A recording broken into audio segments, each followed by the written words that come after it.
everybody, long time no chat. I know it's been so long since I just sat down, had some coffee with you guys. This is my back porch, by the way. I don't know if you've seen it. No, I have filmed here before.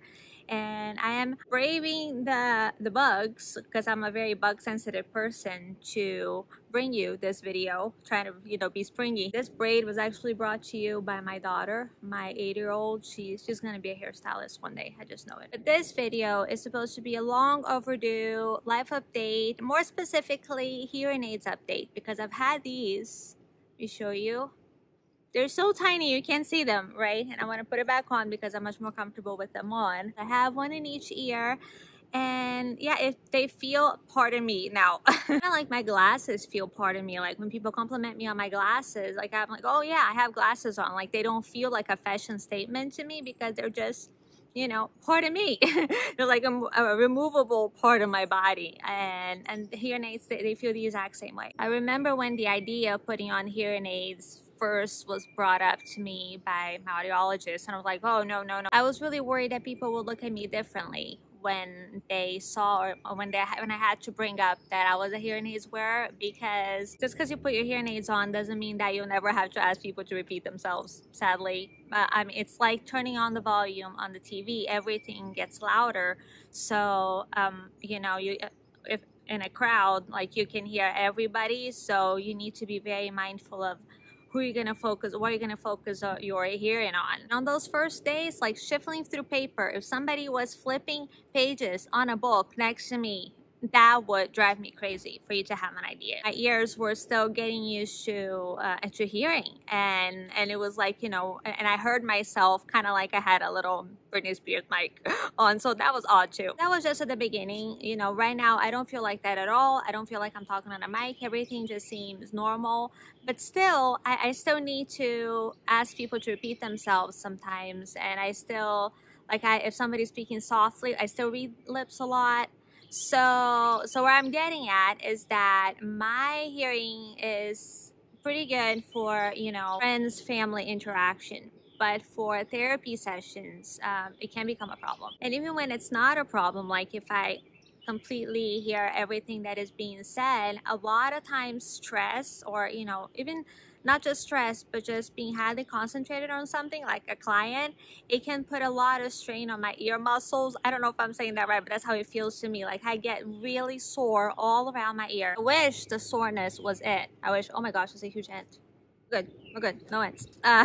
But as I was saying, I wish it was just the pain that I was dealing with. But when they get to that point, I also hear a whooshing sound, as though there's a sound machine in my ear, like shh.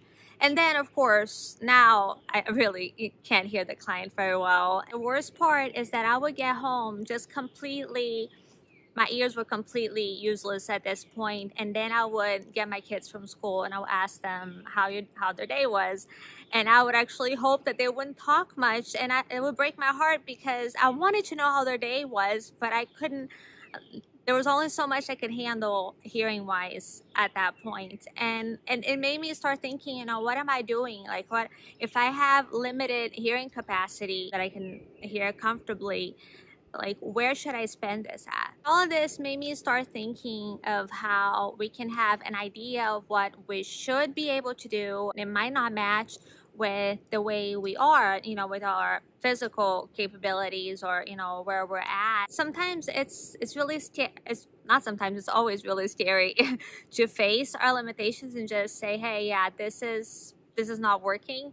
But once you do, I have felt an unexpected amount of peace. It has felt so good to spend all of my ear batteries, if I can call it that, on my kids, and to, wow, now I'm really present. Now I can really talk to them for hours, and it's amazing. And I'm realizing that my fear of not accomplishing what I wanted to accomplish, like not check the box of, getting the full license and see a lot of clients and everything, that all of that, it looked great on paper, but what maybe wasn't what was going to make me the happiest. We all have a lot of things that we would like to do, that we would like to accomplish, right? Many of them you would need to choose one or the other.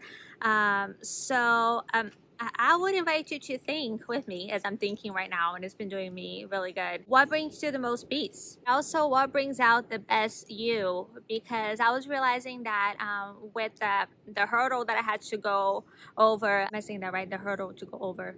Anyway, English is my second language. There's also that. So with that much effort that I had to do to be a good counselor and to focus on my work as a talk therapist, that was bringing out the anxious me, the stressed out me, the worn out me, and that was the me that I was bringing home to my family and to myself. I miss the me that smiled more, that was more excitable about little things, that caught funny things that my kids did, and that was more in the moment, that wasn't so worried all the time. And I figured that, you know, regardless of how it would look to other people, me, you know, finishing a master's degree, going through the internship, going through the whole ordeal, and still deciding to not be a talk therapist. But if I needed to do that to get that best self back, then that was a good deal in my eyes and in my ears.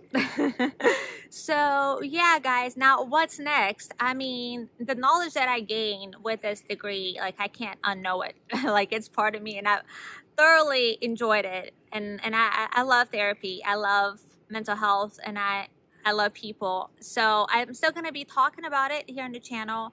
I plan to, you know, maybe have out at church. What do you guys want me to talk about here on the channel? You know, I'm thinking mental health topics, but, you know, also about hearing aids, life with hearing aids, but it can be about anything else. I mean, I did a lot of reviews in the past, and the thing with reviews is that it gets you a little or a lot of pressure to keep up with the releases. So, you know, the videos that you make will have views, and I'm sure that I don't want to get into that mindset again. So I might do monthly favorites if you guys want me to. Let me know in the comments what you want me to do.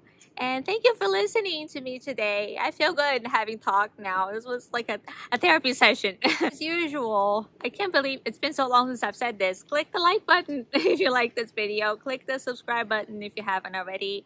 Both of these help me out a lot. And I will see you in the next video. Bye-bye.